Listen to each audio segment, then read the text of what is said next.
BJP. ഭരണത്തിൽ സാഹിത്യകാരന്മാർക്ക് രക്ഷയില്ലെന്ന് CPIM polit bureau അംഗം പിണറായി വിജയൻ. സാഹിത്യകാരന്മാർക്ക് തെരുവിലിറങ്ങി പ്രതിഷേധിക്കേണ്ട സാഹചര്യമാണുള്ളതെന്നും പിണറായി കാസർഗോഡ് പറഞ്ഞു. വിവരങ്ങളുമായി ഇപ്പോൾ സണ്ണി ജോസഫ് ചേരുന്നു. സണ്ണി, എന്തൊക്കെയാണ് ഇത് സംബന്ധിച്ച് പിണറായി പറഞ്ഞത്? പിണറായി കാസർഗോഡ് ജില്ലയിലെ കുറ്റിക്കോലിൽ LDF പഞ്ചായത്ത് റാലി, കുറ്റിക്കോൽ ഗ്രാമപഞ്ചായത്തിലെ LDF റാലി ബന്ദലക്കയിൽ ഉദ്ഘാടനം ചെയ്ത് സംസാരിക്കുകയായിരുന്നു. രാജ്യം നേരിടുന്ന ഗൗരവതരമായ പ്രശ്നങ്ങളാണ് പിണറായി തെരഞ്ഞെടുപ്പ് ഉദ്യോഗത്തിൽ ചൂണ്ടിക്കാണിച്ചത്.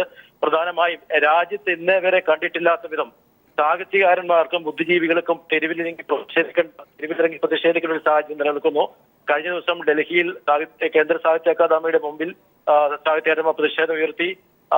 രാജ്യത്തെ അഭിപ്രായ സ്വാതന്ത്ര്യം ഇല്ലാതാക്കുന്നു, ന്യൂനപക്ഷങ്ങൾക്ക് രക്ഷയില്ല, സാഹിത്യകാരന്മാരെയും ബുദ്ധിജീവികളെയും കൊന്നെടുക്കുന്നു. ഈ ഒരു സാഹചര്യത്തിലാണ് സാഹിത്യകാരന്മാർ പ്രതിഷേധവുമായി രംഗത്തിറങ്ങിയത്. ഇത് BJP മോദി സർക്കാരിന്റെ ഭരണത്തിൽ ഉണ്ടായിട്ടുള്ള ഒരു സ്ഥിതിവിശേഷമാണ്. ഇത് ബുദ്ധിജീവികളെയും സാഹിത്യകാരന്മാരെയും ഇതിന്റെ ഗൗരവം ജനങ്ങളിൽ എത്തിക്കുന്നതിന്റെ ഭാഗമായിട്ടാണ് അവർ പ്രതിഷേധിക്കുന്നത്. ഇത് വോട്ടർമാർ ഈ പഞ്ചായത്ത് തെരഞ്ഞെടുപ്പിൽ പ്രത്യേകം ശ്രദ്ധിക്കേണ്ടതുണ്ടെന്ന് പിണറായി ചൂണ്ടിക്കാട്ടി. മറ്റൊരു കാര്യം അദ്ദേഹം പറഞ്ഞത്, 4 വോട്ടിനോ അല്ലെങ്കിൽ ഒരു വാർഡിൽ ജയിക്കുന്നതിനോ വേണ്ടിയല്ല, മാത്രമായിട്ടല്ല LDF തെരഞ്ഞെടുപ്പിൽ മത്സരിക്കുന്നത്. രാജ്യത്തിന്റെ മതനിരപേക്ഷത നിലനിർത്തുക എന്ന ഉത്തരവാദിത്തമാണ് LDF ഏറ്റെടുത്തിരിക്കുന്നത്. ഇടതുപക്ഷത്തിന് മാത്രമേ മതനിരപേക്ഷത നിലനിർത്താൻ സാധിക്കുകയുള്ളൂ. BJP RSS അജണ്ടയിലെ മുഖ്യ ശത്രുവാണ് ഇടതുപക്ഷം.